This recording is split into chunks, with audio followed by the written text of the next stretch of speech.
ദില്ലി ജെഎൻയുവിലെ വിദ്യാർത്ഥികളും പൂർവ്വ വിദ്യാർത്ഥികളും യെച്ചൂരിക്ക് വികാരനിർഭരമായ അന്ത്യാഭിവാദ്യം നൽകി. യെച്ചൂരി അവസാനമായി ഒരു നോക്ക് കാണാനായി നൂറുകണക്കിന് വിദ്യാർത്ഥികളാണ് ജെഎൻയുവിൽ തടിച്ചുകൂടിയത്.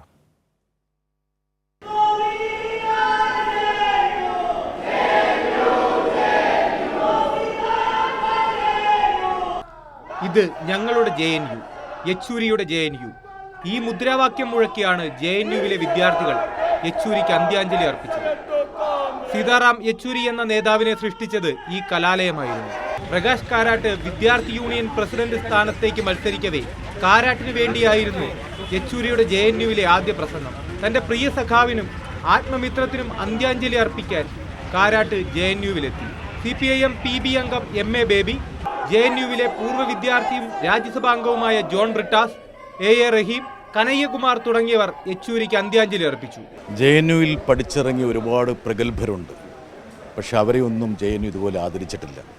എൻ്റെ അനുഭവത്തിൽ ജെഎൻയു ഇതുപോലൊരു ആദരവ് നൽകുന്നത് സീതാറാം യെച്ചൂരിക്ക് മാത്രമാണ്.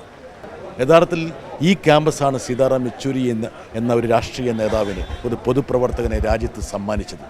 അതുപോലെ ഈ ക്യാമ്പസ് നൽകിയ മൂല്യബോധമാണ് സീതാറാം എന്നുള്ള രാഷ്ട്രീയ നേതാവിനെ സ്ഫുടം ചെയ്തെടുത്തത്.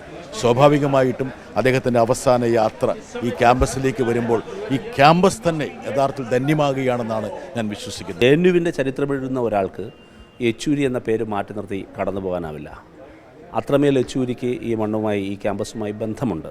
ജെഎൻയുവിന് മാസ്മരികമായ ഒരു രാഷ്ട്രീയ ധൈഷണികത പകരാൻ, നല്ല ഒരു ഊർജം പകരാൻ കഴിഞ്ഞ ഒരാളാണ് സഖാവ് യെച്ചൂരി. ആ അർത്ഥത്തിൽ യെച്ചൂരി ഉയർത്തിപ്പിടിച്ച രാഷ്ട്രീയം ഏറ്റവും കാലിക പ്രസക്തമാകുന്ന സമയമാണിത്. പ്രിയ സഖാവിന്റെ സ്വപ്നങ്ങൾ യാഥാർത്ഥ്യമാക്കാനുള്ള പോരാട്ടം തുടരുമെന്ന പ്രഖ്യാപനത്തോടെയാണ് ജെഎൻയുവിലെ വിദ്യാർത്ഥികൾ യെച്ചൂരിക്ക് അന്ത്യാഭിവാദ്യം അർപ്പിച്ചത്. News desk, Kairali.